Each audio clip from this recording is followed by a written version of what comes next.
Welcome to iDream media. So జీలకర్ర ఆరోగ్యానికి చాలా మంచిదని చెప్తూ ఉంటారు. సో ప్రతి దాంట్లో కూడా పోపు దినుసుల్లో ఇది ఉంటుంది. అయితే జీరా వాటర్ తీసుకుంటే చాలా రకాల ఆరోగ్య లాభాలు కలుగుతాయని చెప్తూ ఉంటారు. అయితే జీరా వాటర్ ప్రిపరేషన్ ఏంటి, ఎప్పుడు తీసుకోవాలి, ఎటువంటి అనారోగ్య సమస్యలు తగ్గిస్తుంది, వివరాలు తెలుసుకుందాం. మనతో పాటు ప్రముఖ vegetable therapist and sun spiritual society founder, Leo diet specialist Vikramaditya Guruji గారు ఉన్నారు. గురూజీ నమస్తే అండి. సూర్యోస్మితల్లి. గురువు గారు, అంటే పోపు దినుసులు ఉన్నాయంటే వాటిలో చాలా రకాల మెడిసినల్ వాల్యూస్ ఉండబట్టే అదొక పోపుల డబ్బాలో చేరిపోయాయి. వంటిల్లే ఔషధశాల ఇలా చెప్తూ ఉంటారు. అయితే జీరా వాటర్ చాలా ఎక్కువగా చెప్తూ ఉంటారు. జీరా వాటర్ తీసుకుంటే మనకు అనారోగ్య సమస్యలు తొలగిపోతాయని. ఏంటి అంత స్పెషల్ బెనిఫిట్స్ ఏమున్నాయి దాంట్లో? స్పెషల్ బెనిఫిట్స్ లేకుండా అంటే మనకి ఈ స్ప్రౌట్స్ లేకపోతే ఈ మసాలా దినుసులు ఏవైతే ఉన్నాయో చాలా రకాలు ఉన్నా మనకి అధిక ప్రాధాన్యత జీలకర్రలాగే ఉంటుంది సోంపు, కానీ దాన్ని మనం వంటల్లో వాడడం, అది అరోమాటిక్గా వాడిని ఆ భోజనం చేసిన తర్వాత తీసుకుంటాం. కానీ ఇక్కడ జీలకర్రకు ఉన్నటువంటి ప్రాధాన్యత మన శరీరంలో వాతము, పిత్తము, కఫము, మెటబాలిజం, ఎనబాలిజం వీటి మీద పనిచేస్తూ ఉంటుంది. దాంట్లో ప్రధానంగా మనం తీసుకునేది ఈ జీలకర్ర అనేది పిత్త ఆధిక్యతని, అలాగే పిత్తం చెడిపోయిన పిత్తాన్ని బాగు చేయడానికి, అలాగే కఫాన్ని సరి చేయడానికి కూడా జీలకర్రని 2 సందర్భాల్లో వాడతారు. ప్రధానంగా అధికంగా పిత్తాన్ని బాగు చేయడానికి చాలా అద్భుతంగా ఉపయోగపడుతుంది. మనకి సోంపు కూడా పిత్తం యొక్క ఆధిక్యతను తగ్గించడానికి, పిత్తం చెడిపోతే బాగు చేయడానికి సోంపు ఉపయోగపడుతుంది. కానీ అది కఫానికి పనిచేయదు. ఇది కఫాన్ని బాగు చేయటానికి, అంటే మన శరీరంలో ఈ 3 కూడా అధికంగా వృద్ధి చెందడము, చెడిపోవడం రెండే జరుగుతాయి. వాటిని బాగు చేయడానికి, వాటిని బ్యాలెన్స్ చేయడానికి ఉపయోగపడుతుంది. వాతము, పిత్తము, కఫము 3 కూడా ఆయా సందర్భాలలో తిథుల ప్రకారం, ఋతువుల ప్రకారం, మనిషి యొక్క జీవన విధానం ప్రకారం మారుతూ ఉండాలి. శారీరక శ్రమ చేసే వాళ్ళకి వాతం సరిగా లేకపోతే బలహీనంగా ఉంటారు, పని సరిగా చేయలేదు. అలాగే శారీరక శ్రమ లేని వాళ్ళకి మనకి పిత్తం అధికంగా ఉంటే, పిత్తం చెడిపోతే ఇబ్బంది పడిపోతూ ఉంటారు. వీళ్ళకి పిత్తం అధికంగా ఉండాలి శారీరక శ్రమ చేసే వాళ్ళకి, ఎందుకంటే వాళ్ళు తీసుకునే ఆహారం కొంచెం స్ట్రాంగ్గా ఉండేది తీసుకుంటూ ఉంటారు. వాళ్ళకి పిత్తం బాగుండాలి, అలాగే వాతం బాగుండాలి. వాళ్ళకి కఫం తక్కువగా ఉండాలి. కూర్చొని చేసే వాళ్ళకి కఫం బాగుండాలి. కఫం అక్కడ చెడిపోయినా, అధికమైన, అంటే చేస్తున్న పనులను బట్టి, తీసుకుంటున్న ఆహారాన్ని బట్టి మన జీవన విధానం ఉండాలి. కాబట్టి కొన్ని పదార్థాలని, అంటే పోపుల పెట్టెలో ఉండేటువంటి లిస్ట్ ఏముంది? జీలకర్ర, ధనియాలు, ఆవాలు, మెంతులు, ఇవి ప్రధానంగా ఉండేవి. దాంతోపాటు మిగతావి యాడ్ అయినాయి. తాలింపుల్లో వేసేవి కాదు, అవి మసాలాలో వేసేవి. తాలింపుల్లో వేసేది ప్రధానంగా జీలకర్ర, మనం ఎక్కువగా వాడాల్సింది. ఇప్పుడు అవన్నీ పోయి దాంట్లోనే కొంచెం మినపప్పు వచ్చింది రుచి కోసం, శనగపప్పు వచ్చింది, ఎండుమిర్చి వచ్చినాయి పోపుల పెట్టెలో అవి లేవు. ఆవాలు, మెంతులు, జీలకర్ర, వాము, ఆవాల్లాగే ఇంకొకటి ఉంటుంది, అసలు ఎవరికీ తెలియదు, వాంటేలు అని ఉంటాయి. ఇవి మనకి ప్రధానంగా ఇంగువ, తాలింపుల్లో మనం ప్రధానంగా వాడాల్సినటువంటి దినుసులు. అందులో ప్రధానంగా మనకి ఇప్పుడు ఉన్నటువంటి పరిస్థితులలో జీర్ణశక్తి అందరికీ తగ్గిపోయింది. జీర్ణశక్తిని మెరుగుపరుచుకోవటానికి, అంటే మన శరీరంలో ఎండోక్రైన్ గ్లాండ్ సిస్టమ్ మీద జీలకర్ర చాలా బాగా పనిచేస్తుంది అని సైంటిఫిక్గా చెప్తూ ఉంటారు.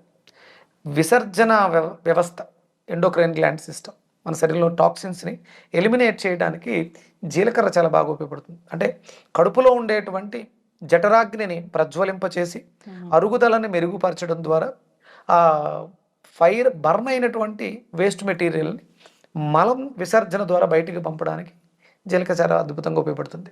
చాలామంది చూడండి మీరు, మసాలా దినుసుల్లా బయటకు వచ్చేస్తూ ఉంటాయి మోషన్లో, అంటే అవి కూడా అరగని స్థితిలో ఉంటాయి. అందుకని వీటిని కొంచెం కచ్చాపచ్చా దంచి తాలింపులో వేస్తే ఆ అరోమా మనకి పదార్థానికి సువాసనని, మనలో ఆకలిని, తాలింపేసిన వెంటనే మనకి చారు తాలింపేస్తే అప్పటి వరకు ఉన్న ఆకలి ఇంకొంచెం పెరుగుతుంది. అవును, అంటే వాటికి ఉన్నటువంటి అరోమాటిక్ ద్వారా కూడా మనల్ని ఉత్తేజపరుస్తూ ఉంటాయి. చూడండి, చాలామందికి ఎక్కిళ్ళు వస్తూ ఉంటాయి, అప్పుడు కొంచెం జీలకర్ర బొగ్గన పెట్టుకుంటే ఆ వాటర్ మింగుతూ ఉంటే ఎక్కిళ్ళు తగ్గుతూ ఉంటాయి. అంటే ఎసిడిటీ తీవ్ర స్థాయికి వచ్చేసింది, బాడీ అంతా కూడా డిహైడ్రేట్ అయ్యి వాటర్ని అడుగుతుంది.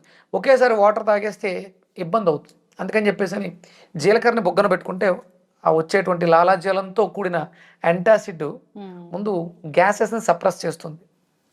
ఒక లేయర్ లాంటి పొర వెళ్ళి డ్యామేజ్ అయినటువంటి స్కిన్ని సూతనింగ్ చేస్తుంది.